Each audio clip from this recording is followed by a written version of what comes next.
तुम्ही वडिलांसोबत इतक्या वडिलांचा प्रभाव तुमच्यावरती भरपूर आहे.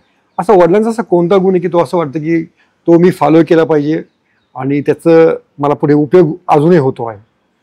माझ्या वडिलांमध्ये म्हणजे मी मुलगी म्हणूनच फक्त नाही बोलत आहे, but even if I was an outsider मी हे पिकअप केलंच असतं की ते खूप जास्त प्रिन्सिपल्ड होते. म्हणजे माझ्या वडिलांचा तोंडातून शब्द निघाला ना तर पेपरचीच गरज नाही. ते म्हणजे त्यांना अग्रीमेंटची गरज नाही, त्यांना लेखी काही करायची गरज नाही, ते शब्द पाळणाराच माणूस. आणि म्हणजे कधी नीती बदलणार नाही, फिरणार नाही, डिसऑनेस्टी कधी करणार नाही, कोणाला चीटिंग करणार नाही, कधी पैशाच्या मागे जाऊन इथं फायदा होतोय म्हणून मी माझा शब्द बदलतो नाही तर फिरवतो असं करणाराच माणूस नाही. तर मला ते म्हणजे प्रिन्सिपल जेवढे होते आणि नीतिमत्ता जेवढी स्ट्रॉंग होती त्यांच्यात, तर ते that was one quality which म्हणजे आता तरी मला खूप म्हणजे वेगळं जग पाहायला मिळतंय. मला वाटतं त्यांचा जो गुण होता धडाडी होती त्यांच्याकडे, करेज अशा पद्धतीमध्ये कुठेही गेले तरी आणि कोणावर ते अंगावर घेऊ शकत होते. तर त्याच्याबद्दल तुम्ही काय सांगाल? ही वॉज माहिती ते विजनरी होते ते, म्हणजे त्यांना नेहमी काळाच्या खूप पुढे असायचे ते. आणि त्यांना म्हणजे सगळ्याच बाबतीत like he was very very. आता त्यांनी त्यांचे वडील जेव्हा 14 वर्षाचे होते तेव्हा गेले आणि तेव्हापासून त्यांनी जे स्ट्रगल केलेलं आहे, तेव्हापासून त्यांनी जी मेहनत केलेली आहे आणि त्यांच्या म्हणजे त्यांना सपोर्ट सिस्टम कुणीच नव्हतं त्यांच्या फॅमिलीमध्ये, तर त्यांनी सगळंच धडाडीने केलेलं आहे, सगळंच म्हणजे टक्कर देऊन पुढे गेलेले आहेत. आणि फिलॉन्थ्रॉपी पण हा मला वाटतं दातृत्व हा देखील त्यांच्याकडे मोठा गुण होता. ते म्हणजे मी लहान होते ना तर मी पप्पांना सांगितलं, पप्पा तुमच्याकडे खूप पैसे, तुम्ही सगळ्यांना देता, असं खूप छान आहे. तर ते म्हणले बैस इकडं, मला बसवलं आणि त्यांनी मला ही घटना सांगितली त्यांची. ते फिलंथ्रॉफी हा प्रकार आता आपण बोलतो, पण माझे वडील त्यांची इन्कम 300 रुपये होती तेव्हापासून लोकांना देतात.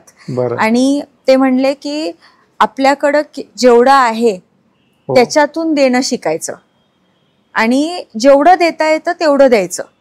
तर you don't have to wait to become rich. You know, you have to have ती नीती पाहिजे द्यायची. तर त्यांचं फिलंथ्रॉफीचं जे इमोशन आहे नाही तर कनेक्ट जे आहे, तर त्यांनी म्हणजे त्यांच्याकडं फक्त 300 रुपये होते तेव्हापासून ते देत आहेत आणि ते देतच जात आहेत. म्हणजे ते असे. पण त्यांचा एक किस्सा आहे तो तुमच्या बाबतीतला, आणि तो पुण्यातला गाजलेला किस्सा आहे. मेबॅक गाडी 6 कोटी रुपयाची त्यांनी तुम्हाला गिफ्ट केलेली होती, तर ते खरं आहे का? ते खरं आहे. म्हणजे त्यांनी मी अशीच सहज, आम्ही पप्पांना गाड्यांची खूप हाऊस होती आणि आम्ही असे जे शोज लागायचे गाड्यांचे, तर त्या शोजला नेहमी अटेंड करायचो पप्पा आणि मी.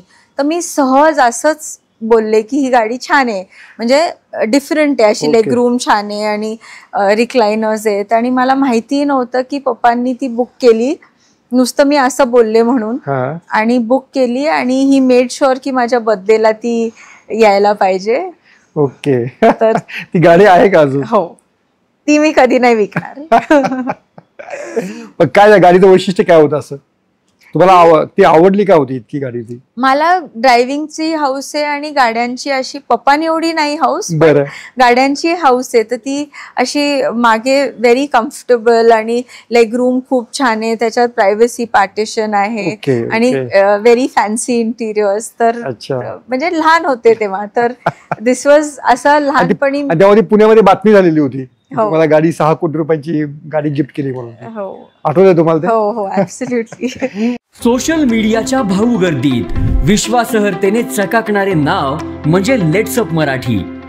सगळ्यांना, सगळ्या नागरिकांना ती स्पीच, ती लेट्सअप वरील मुलाखती म्हणजे विचारांचा खजिना. त्यानंतरच्या निवडणुकीमध्ये मला सोडून गेले. बातम्या केवळ वस्तुस्थिती सांगणाऱ्या, न प्रोपगंडा, फक्त जनतेचा अजेंडा.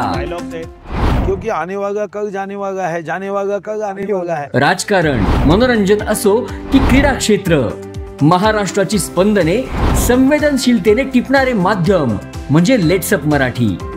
जगासोबत एक पाऊल पुढे राहण्यासाठी लेट्सअपचे ॲप, सोशल मीडिया आणि वेबसाईट सोबत कनेक्टेड रहा.